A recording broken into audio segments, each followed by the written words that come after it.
Hello everyone, I am Himasati Sharma and student we are discussing the chapter Forest Our Lifeline for class 7. In today's lecture we are going to study how forests preserve the water cycle. So as we know from our previous lecture that plants get rid of an excess of water through the process of transpiration. So what is transpiration? It is the evaporation of water from the leaves of the plants. In this process, the water is released as water vapor in the atmosphere. Hence, forests increase the water vapor content in the atmosphere. The water vapor condenses and form clouds which lead to increased rainfalls in that area. So this rainwater gets into the ground and increases the groundwater levels. So here you can see that water from the soil is taken up by the plants. The excess of water which is absorbed by the plants leaves to the atmosphere, the process of transpiration. That evaporation or vapors reached sky, and there through the process of condensation clouds are formed, and once it is heavy in weight, water falls in the form of rainwater.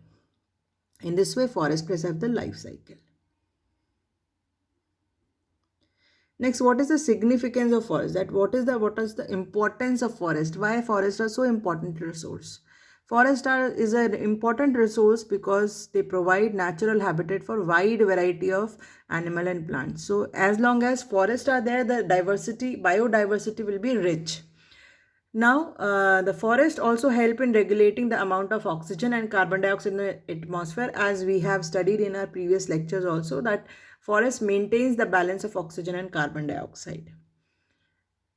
The leaves absorb through the process of evaporation or transpiration, keep the climate cool. Hence, they prevent global warming, and also the leaves absorb carbon dioxide also. So, what forests are doing, they are preventing global warming. They regulate water cycle on the earth. They prevent air pollution, water pollution, land pollution, and noise pollution in some or the other way. Then of course, they are rich source of different products that are used by human beings. They provide us fruits and vegetables, wood either for timber or for furniture or for fuel, raw materials for different industries like paper and wood, medical products, latex, gums and resins, honey and wax, spices, oils, bones and furs, and much more. Now we will be discussing what is afforestation. So now there are two terms. One is afforestation and another is reforestation. So afforestation is the process of planting trees in unproductive areas and thereby increasing the forest land on earth is called afforestation. So afforestation is basically planting trees on a land where there were no forest previous to that. Afforestation helps in increasing the forest land, and thus by increasing the forest it helps in improving the environment of the earth. It also leads to several benefits that the forest provide to us. Now what is deforestation? As opposite to afforestation, deforestation is the cutting of trees and the forest on a large scale. Human beings undergo this process in order to find more space for extending their habitats. So why deforestation is done? Deforestation is done because the human population is increasing day by day. So we need space to live. We need space for industries. We need more roads, and therefore the land on the earth is constant. So we are cutting down the forest. However, the deforestation leads to several ill effects. For example, loss of biodiversity. So many animals and plants lost their natural habitat, and therefore they are not able to find any suitable environment and they become extinct eventually. So there is a loss of biodiversity.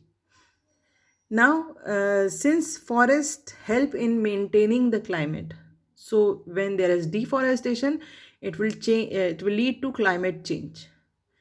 We know that forests help in the maintenance of water cycle. So therefore, if there are no trees or less trees, the water cycle will be disturbed. It will lead to increase in air pollution. As we know or we have discussed that trees are the ones that absorb greenhouse gases like carbon dioxide and maintain the balance of carbon dioxide and oxygen in the atmosphere. It will lead to increase in floods also, because the trees, they facilitate the seeping in of water during the rainfall. So this uh, finishes our chapter of forest, our lifeline for class 7. Thank you so much.